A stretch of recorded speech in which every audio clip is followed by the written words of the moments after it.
یہ کہانی اس وقت کی ہے جب عرب کے ریگستانوں میں طاقت قبیلوں اور عزت کی جنگ اپنے عروج پر تھی۔ مکہ صرف ایک شہر نہیں تھا بلکہ ایک مقدس امانت تھا جس پر حضرت ابراہیم علیہ السلام کی دعا اور تاریخ نقش تھی، مگر وقت کے ساتھ وہ زمین قبائلی تقسیم کا شکار ہو گئی۔ ہر قبیلہ خود کو سب سے بڑا سمجھتا تھا اور ہر سردار اپنی طاقت کو آخری سچ مانتا تھا۔ اسی ماحول میں ایک کہانی شروع ہوتی ہے، ایک ایسے نوجوان کی جسے لوگ شروع میں پہچان نہیں پاتے۔ وہ اپنی زندگی کے سخت ترین مراحل سے گزر رہا تھا۔ بچپن میں اسے تانے ملتے تھے کہ وہ اپنی اصل پہچان سے دور ہے، یہ الفاظ اس کے دل میں چپتے تھے، مگر وہ ٹوٹا نہیں تھا بلکہ اندر ہی اندر مضبوط ہو رہا تھا۔ اس کے دل میں ایک عجیب سی آگ تھی جو اسے ایک بڑے مقصد کے لیے تیار کر رہی تھی۔ وہ اپنی ماں کے ساتھ دور علاقے میں رہتا تھا، مگر اس کے خواب کبھی نہیں رکے۔ ہر رات وہ مکہ دیکھتا، خانہ کعبہ کو دیکھتا اور محسوس کرتا جیسے کوئی غیبی طاقت اسے بلا رہی ہو۔ ایک آواز بار بار آتی، واپس آؤ۔ آخرکار وہ لمحہ آیا جب اس نے فیصلہ کیا اب واپسی ضروری ہے۔ یہ سفر آسان نہیں تھا، صحرا کی سخت گرمی، دنوں کا سفر، راتوں کی تنہائی اور ہر طرف خطرات، مگر اس کے اندر کا یقین سب سے مضبوط تھا۔ وہ چلتا رہا، ننگے پاؤں گرم ریت پر، مگر مضبوط ارادے کے ساتھ۔ ہر قدم ایک امتحان تھا مگر وہ رکا نہیں۔ جب وہ مکہ کے قریب پہنچا تو اس نے ایک مختلف دنیا دیکھی۔ لوگ بٹے ہوئے تھے، قبائل میں تقسیم تھے، ہر طرف دشمنی، غرور اور شک تھا، مگر خانہ کعبہ وہاں موجود تھا، خاموش مگر طاقتور۔ وہ نوجوان جب مکہ میں داخل ہوا تو نہ دولت تھی، نہ طاقت، نہ قبیلہ، وہ صرف ایک عام انسان تھا، مگر اس کے اندر ایک غیر معمولی سوچ تھی۔ اس نے چھوٹے کام شروع کیے، خاموشی سے محنت کی۔ لوگ اسے محسوس کرنے لگے کہ یہ عام نہیں ہے، اس کی دیانت، اس کا اخلاق اور اس کی مستقل مزاجی اسے آگے لے آئی۔ آہستہ آہستہ وہ مکہ کے اہم لوگوں کے قریب آ گیا۔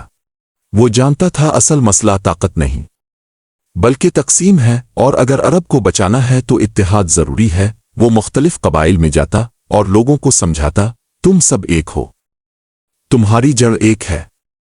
کچھ لوگ سنتے، کچھ انکار کرتے، مگر وہ رکا نہیں۔ اس کی آواز آہستہ آہستہ اثر بننے لگی، اور پھر ایک وقت آیا جب قیادت کا مسئلہ کھڑا ہو گیا۔ یہ صرف ایک انسان کی کہانی نہیں تھی، یہ ایک پورے دور کی تبدیلی تھی، اور اصل داستان ابھی باقی تھی۔ مکہ کی فضا بدل چکی تھی، مگر یہ تبدیلی مکمل نہیں تھی۔ اب بھی قبائل کے دلوں میں شک باقی تھا، اور طاقت کی بھوک کم نہیں ہوئی تھی۔ نوجوان جس نے سب کو جوڑنے کی کوشش کی تھی اب ایک نئے امتحان کے سامنے تھا۔ اسے اندازہ ہو گیا تھا کہ اصل مشکل ابھی شروع ہوئی ہے، ختم نہیں۔ لوگ اس کی بات سنتے تھے مگر دل مکمل طور پر نہیں مانتے تھے۔ ہر قبیلہ اپنے مفاد کے حساب سے سوچ رہا تھا۔ اتحاد صرف لفظ بن کر رہ گیا تھا، مگر وہ رکا نہیں۔ وہ جانتا تھا کہ تبدیلی وقت مانگتی ہے، اور وقت آسان نہیں ہوتا۔ وہ دوبارہ قبائل میں گیا، مگر اس بار ماحول مختلف تھا۔ اب ہر بات میں سوال تھا، ہر جواب میں شک تھا، اور ہر نظر میں انتظار بھی۔ جیسے جیسے وہ آگے بڑھتا گیا ویسے ویسے مزاحمت بھی بڑھنے لگی۔ کچھ لوگ اس کی سوچ کو خطرہ سمجھنے لگے، یہ نوجوان صرف باتیں کرتا ہے مگر طاقت کا نظام نہیں بدل سکتا۔ یہ جملے ہر طرف سنائی دینے لگے، مگر وہ جانتا تھا اصل جنگ تلوار کی نہیں، سوچ کی ہے۔ وہ لوگوں کو سمجھاتا رہا کہ تقسیم صرف کمزوری پیدا کرتی ہے، مگر ہر جگہ آسانی نہیں تھی۔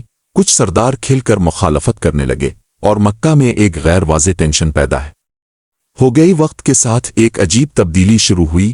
کچھ چھوٹے قبائل اس کی بات ماننے لگے، وہ سمجھنے لگے کہ الگ رہ کر کوئی فائدہ نہیں۔ آہستہ آہستہ ایک نیا رجحان پیدا ہونے لگا، اگر اتحاد ممکن ہے تو کیوں نہ آزمایا جائے؟ یہ سوال پورے علاقے میں گونجنے لگا۔ اب وہ اکیلا نہیں تھا، اس کے ساتھ سوچنے والے لوگ بڑھ رہے تھے۔ یہی وہ لمحہ تھا جب طاقت کا توازن ہلنے لگا۔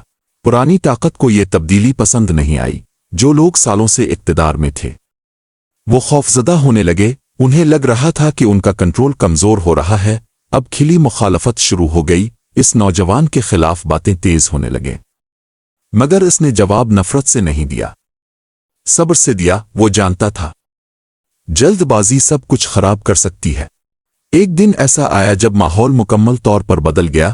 قبائل دوبارہ تقسیم کے قریب پہنچ گئے، ہر طرف ٹینشن تھا،